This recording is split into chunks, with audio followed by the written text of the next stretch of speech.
Hello and welcome to today's lesson.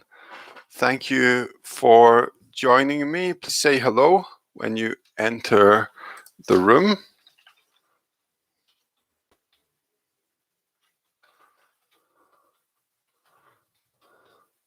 As you are aware, then I've been having some computer problems. I think they're fixed now. A nice gentleman came to my house and replaced the motherboard, so hopefully that will fix any problems that I'm having, because last time we tried to do this lesson, it just wasn't possible. So it looks good so far, so hopefully we won't have any problems. Hi, Thursday. Thank you for joining us. Nice to see you here. So the lesson that we're doing today is basically, NJ, hello, good morning. Thanks for joining us. I hope you're both enjoying this beautiful weather in Glasgow we're having just now, and it's just going to get better as well, from what I heard. So the lesson that we're going to look at today is basically the one that we tried to do a couple of weeks ago when I was having all of these computer problems. So it's about idioms to describe feelings. So with this lesson, what I'm going to do is going to be a little bit different than the other live lessons that we've had, where I've asked you to complete gaps and things like that. And in this case, I'm going to give you a sentence with the idiom in it, and I want you to try to figure out the meaning, and then I'm going to give you three different explanations, three different meanings, potential meanings of that idiom in the sentence, and you have to choose which one you think is right. So we're going to analyze the sentences a little bit more, and then we're going to talk a bit about the meaning and in the different situations that we can use each idiom as well. Okay, so if you're coming in late, then please just say hello and we'll get started. I think we've done idioms related to feelings before. These are different idioms, all of them. I'm just checking that. Yes, they are different idioms than the lesson that we did a couple of months ago. So there's no revision here. Well, maybe one of them actually we did before, but we'll see. But they're all useful idioms anyway that are used on a daily basis by native speakers. So it's all going to be useful for you, I hope. Anyway, enough talking from me. So let's get to work and have a look at the first sentence. So as I said, I'm going to give you the sentence with the idiom in it, and then I'm going to give you three options as to what that means. Okay, so the first sentence, we've got 10 sentences today and 10 idioms. So she was thrilled to bits when she found out that she'd been picked for the team. So thrilled to bits, to be thrilled to bits. That's the idiom that we're looking at here. Okay, so I'm going to give you three options. Okay, A, very happy and excited. B, scared. Or C,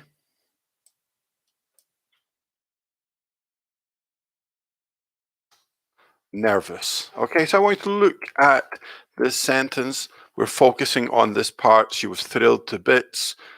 To be thrilled to bits, that idiom, when she found out that she'd been picked for the team. Use the context to help you, because, you know, thrill can have a different meaning sometimes, and so you really need to look at the context for these idioms to be able to fully understand them. Okay, so we've got a couple of answers in already, and of course you're both correct. So the answer is A, very happy and excited. So thrilled to bits means that you're really happy and excited. Here in this case, somebody's been trying out for a team and they get picked for it, so they're very happy and excited. They're thrilled to bits. Other situations when you could be thrilled to bits could be, for example, you got a nice present, a thoughtful present from somebody, or just generally you found out some good news. Hi, Josefa. Thanks for joining us. So it could be, you know, you got some good news, you're thrilled to bits. That's the meaning there. Okay, good. Well done. That was a nice one to start with. So let's have a look at sentence two. So I'll put the sentence up for a minute, and then I'll start putting the options up. So have a look at the sentence, try to figure out what the idiom might mean, and then we'll look at the options. So the sentence is, he has an interview later on today, so he's been on edge all day. So that's the idiom we're looking at here, to be on edge. So start thinking about what that might mean, and I will give you the options. Okay, so option A is excited. So to be on edge, does this mean to be excited, or does it mean B, which is nervous or anxious, and C is relaxed? Okay, so we've got these three options. Excited, nervous, anxious is B, and C is relaxed. Obviously, we're using the context here to help us, yeah? Okay, so some answers, and yes, you're right. The answer is B, nervous and anxious. Yes, Giuseppe, that's right as well.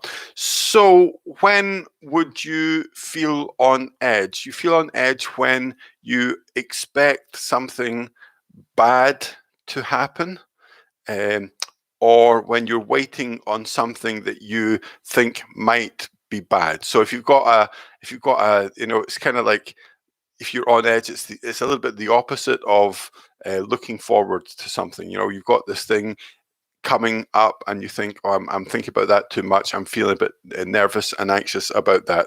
In this case, excuse me, sorry, eyes are a little bit sore. Okay, good. So all correct answers there as well. Let's have a look at sentence 3. Sentence 3 is, I've had my fill of her. I don't want to see her again. So the expression, the idiom here is to have your fill of somebody or something. Okay, so what does this mean, to have your fill of somebody or something? Let's have a look at the options. A, reach the end of my patience.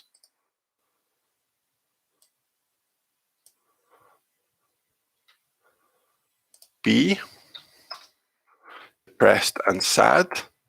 I missed the letter B there. There's a lot of copying and pasting today. I didn't think about that when I was designing this lesson. And C, sad. I feel disappointed. Okay, so I've had my fill of her. I don't want to see her again. So does this mean I've reached the end of my patience? Does this mean I feel depressed and sad by her? Or does this mean I feel disappointed by her? Okay, so A, B, or C, again, in the comments.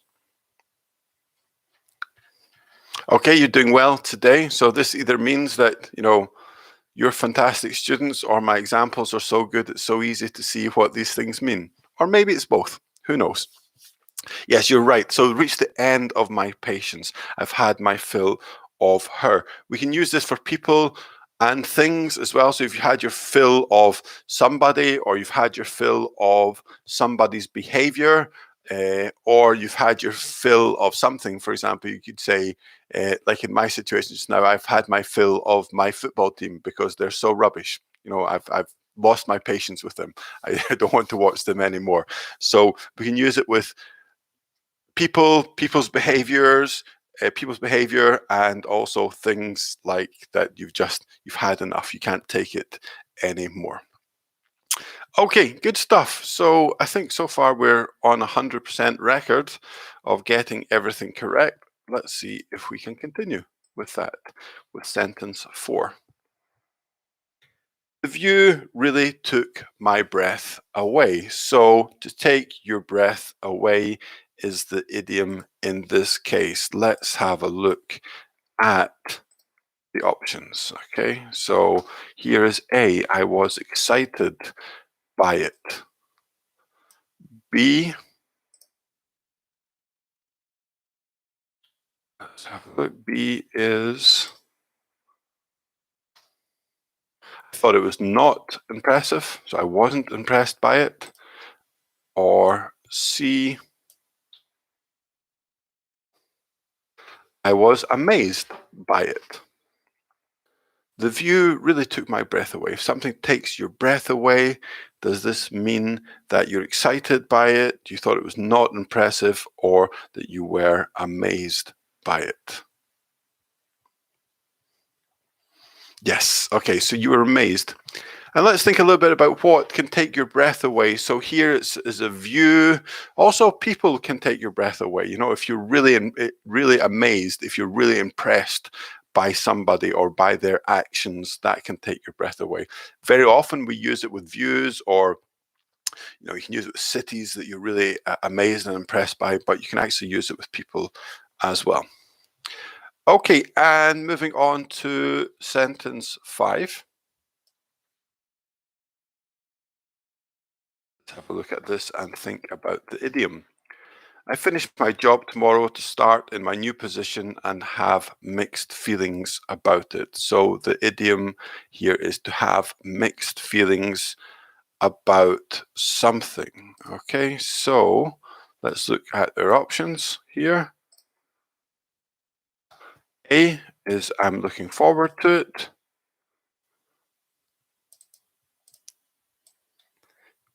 B is I have positive and negative feelings about it. And C is I'm nervous about it. So to have mixed feelings about something, does this mean you're looking forward to it? Does it mean you have positive and negative feelings? Or does it mean that you're nervous about it? To have mixed feelings about something. Yes, okay, good. So positive and negative feelings. So like in this case, you're going to start a new job, so you're excited by that, but maybe you're a little bit sad that you're leaving your old position, that you're leaving your old workmates and things like that. So that's why you have positive and negative feelings about that in this case. Yeah, so that's exactly right. I wonder if we can get through the whole lesson today with everything being correct. That'd be pretty amazing. Let's see. Okay, why don't you relax? It's like you've got ants in your pants. So to have ants in your pants, obviously, is the idiom that we're looking at here. So what does it mean? Let's have a look. Does it mean A, that you are excited, or does it mean B, that you're annoyed? Or does it mean C, that you are angry? It's like you've got ants in your pants. Quite often with this, to have ants in your pants, we use it with this it's like you've got ants in your pants. So that second sentence here in the example, we can just take that as something that is worth learning in its entirety. So B, you are annoyed. Okay, unfortunately not. So this is probably my fault. The example is not that clear, but actually the answer is A, you're excited. Okay, so if you've got ants in your pants, it means that you're so excited you can't stop moving. Well done, Josefa. So it's like, somebody's so excited and they're jumping about, or they can't sit down. Just say, sit down. It's like you've got ants in your pants. Calm down. You're too excited. You've got ants in your pants.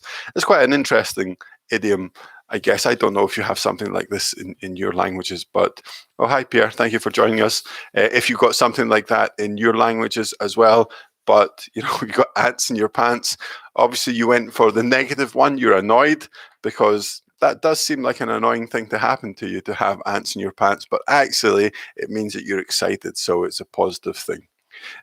Believe it or not. Okay, let's go on to, which one are we on? Sentence 7. Let's have a look at the sentence. I'm starting to get really cheesed off with the way he speaks to me. I'm starting to get really cheesed off. So to get or to be cheesed off is the expression, the idiom that we're looking at here. So look at the context, think about what it might mean, and let's see our options and see what we think it means. So option A is depressed. Option B is bored. And option C is annoyed. So I'm starting to get really cheesed off with the way he speaks to me. Does this mean I'm starting to get really depressed? I'm starting to get really bored? Or I'm starting to get really annoyed?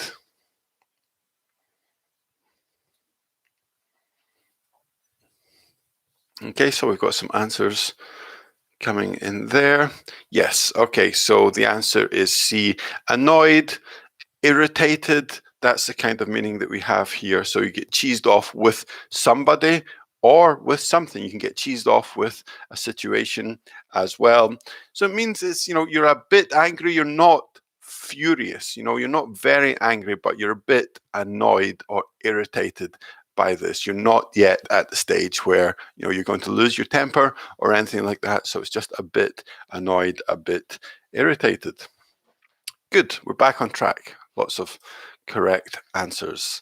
Let's look at sentence 8. Hey, this one is, I'm doing an advanced English course, but to be honest, I feel a bit out of my depth. So to feel out of your depth, that's the idiom we're looking at here to describe a feeling. Let's look at the options. Okay, so A means that you feel it's easy, that it's easy for you. B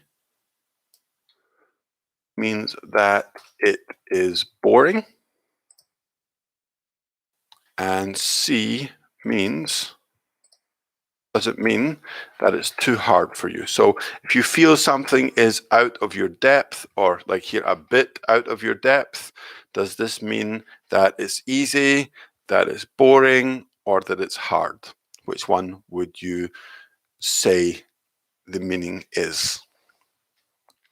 Yes, of course. So it's too hard for you. So this idiom actually comes from swimming. If you or doing anything in water, think about it. So if you're learning to swim and you're out of your depth, it's too deep for you, then you don't feel comfortable there. So think about it with that type of meaning. But here we can use it for like in this example, if you're on a course which you find too difficult for you, or maybe you're in a job that you find too difficult, or a situation that you don't feel comfortable, you don't know how to deal with it. All of these situations we can use this idiom here. You feel out of your depth. It's too hard. It's too difficult for you in this case.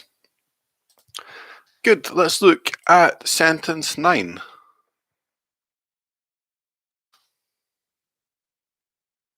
Your mum will go off the deep end if she comes home and sees all this mess.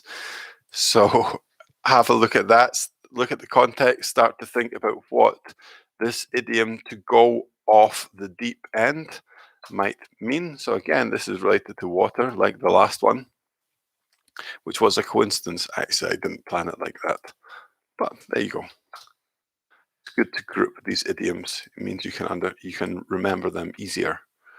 Okay, so here are our 3 options here. She'll be pleased, she will get very angry, or she'll be disappointed. She will go off the deep end. Does this mean that she'll be pleased at all of the mess that you've created, or she'll be very angry about all the mess that you've created, or she'll be disappointed when she comes home and sees all of the mess? So I think, if you can imagine this situation with a mother coming home to find a question, please.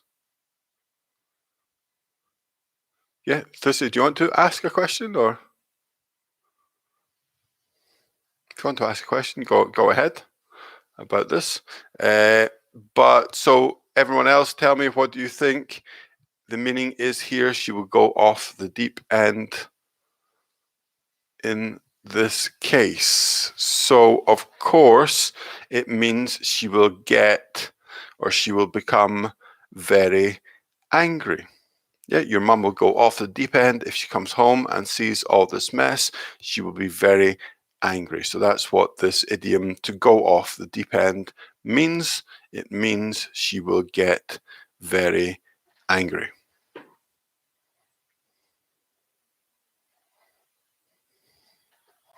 You only see the question.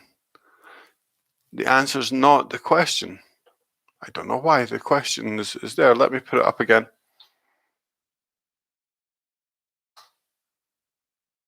Can you see it there? The ninth question, yeah? I don't know why, because I did put it there. Can you see it now, Thissy? Let me know.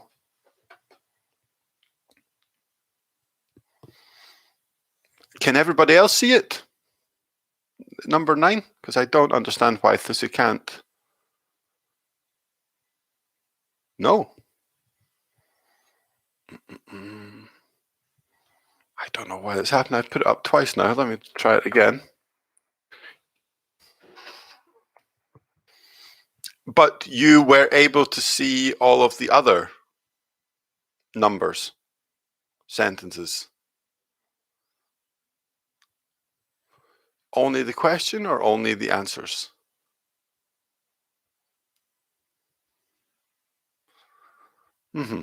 Okay, I've no idea why that is, because I put it into the live chat 3 times now. Maybe there's a delay or something and you will get it 3 times in the next minute or so. But it's very strange. Technology drives you crazy sometimes. Okay, this is our last one anyway, so hopefully you can see it, okay? I don't know, maybe if that one was too long. Oh, but there's no 9th one. It's very strange when I've put it 3 times. Can you see number 10 that I've just put? I've been tearing my hair out all day trying to find the solution to this problem. I've been tearing my hair out all day trying to find the solution to this problem. You can see 10, but you can't see 9. It's very strange. It's very strange. Okay, I'm not sure. What I'll do is I'll put, once we're finished here, I'll put all of the examples in the description of this video once it goes onto YouTube, so you can go back and see it, because I don't know why it's not going up like that. Okay, anyway, so the last one. I've been tearing my hair out all day trying to find the solution to this problem. So tearing my hair out, tearing your hair out. That's the idiom that we're looking at here. So what does this mean? Okay, hopefully you can see the options here. A means getting frustrated. B means getting tired. Or C doesn't mean getting excited. So I've been tearing my hair out all day trying to find a solution to this problem. You think about the situation, you've been trying to find a solution to a problem all day. How do you feel? You're tearing your hair out. Tearing, obviously, like pulling.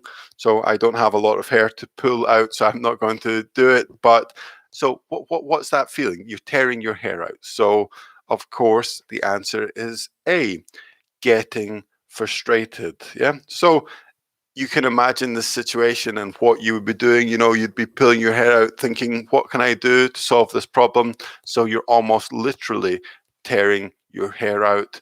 And we use that as this idiom here, meaning getting frustrated. Okay, so we had 10 different idioms today for describing feelings. I wonder, you got the vast majority of them right, I think, apart from one, actually. So is that because you knew these idioms already, or is that because you have these idioms in your own language, or is that just because it was easy to figure out what they mean from the context? So I wonder which one helped you with that. You can let me know if you feel like it, but they're all good idioms. Some of them are quite advanced. So obviously the important thing now is to try to use these idioms. So, look at these idioms. Like I said, go to the video in a couple of minutes. Once it's up on YouTube, you can see the list, all of the all the notes that I make like this for the lesson, these will all go onto the video so you can see them again. Try to use these again in... Okay, that's good. That's the right answer. That's the answer I wanted. So try to use these idioms over the next couple of days. And you guessed that. I was okay, NJ, thank you for that. The important thing is when you've got this new vocabulary, these new idioms, if you can understand them, but that's not the same as actually using them. So try to actively think of ways of using these, write example sentences or try to use them in conversation if you have the opportunity. And that way, using them again and thinking about them again and trying to actively include them in things that you're doing is going to be a good way to make sure that you remember them and you can build up your vocabulary that way. Okay, so thank you everybody for coming today. We'll try to get back on track now. I think we'll be doing a live lesson every Thursday at this time, but as always, it depends a little bit on other commitments and other things I have going on, but we'll try to keep it at 10:30 on a Thursday morning with a video on Tuesday. As always, please check them out. This week's video was on expressions with and. It's a lot of good vocabulary in there as well. So thanks everybody for coming. Hope to see you soon. Take care and all the best.